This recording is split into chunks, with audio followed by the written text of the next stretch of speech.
Okay, Charlie, this is day one, your front view.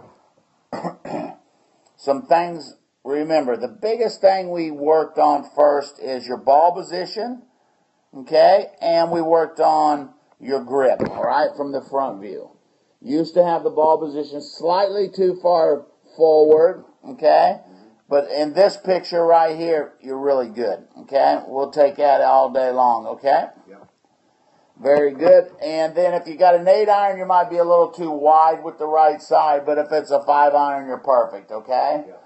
Remember, all your irons are going to be about 3 to 4 inches inside your left heel. Then we're going to move it slightly forward with the driver or the 3-wood, but you're going to widen or narrow depending on the club. Now, remember, with the grip, okay, you used to always have, and you can see right here, your left hand was in the lifeline instead of the heel pad being on top, which causes your V to go. Number one, you could only see 1 or 2 knuckles.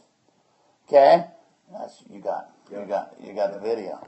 Number one, you could see 1 or 2 knuckles, okay? We want to see 2.5 to 2 every time. Most of the time you only saw 1 knuckle, but your V was not going parallel with the right V, right? So we had 2 V's going 2 different directions, okay? Now, remember, the stuff we worked on the takeaway. Number one, we got to let the club roll back, low to the ground instead of picking it up, right? Number two, at hip high, we've got to make sure the toes to the sky, right? Now, we've really set our postures to where our hips are back and they're locked out so we don't get all this rocking and over-rotation of the hips. And you can see you really get a false turn. Your left shoulder's not turning behind the ball, it's turning down, right? And so then the left shoulder stops about right here, and then we just pick our arms up, and that causes our head to come up. And that's where we get our downward motion. So, too much lower body motion there, right? We got too much hip rotation. We lifted up here we didn't need. And then our hands kind of lifted a little too high here, too. So what we've kind of thought of for you is we're working on 3/4 arm swing with the full shoulder turn where we're getting, you remember the little drill we did? We put a shaft down here.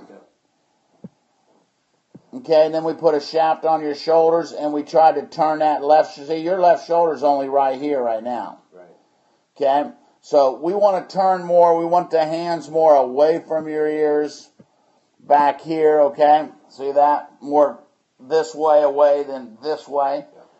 So that's a real good do your turn drill. Now, as you come down, remember, we always slid pretty good. So let me put a wall right here for you. So you'll see the slight slide. Here we come down. Okay, but this right side's above. We want to try to get the right elbow below. And as you swing on a 2x4 and work on that, it's slowly but surely happening.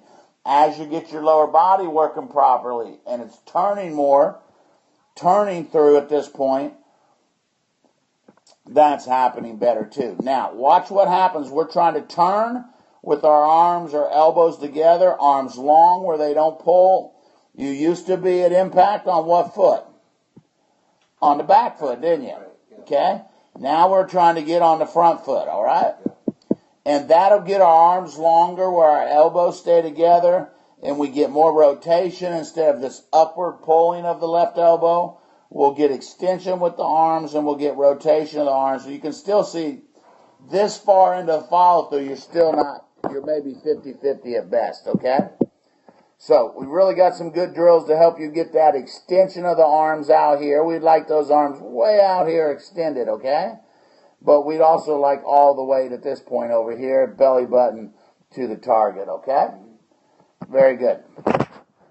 So let's end that.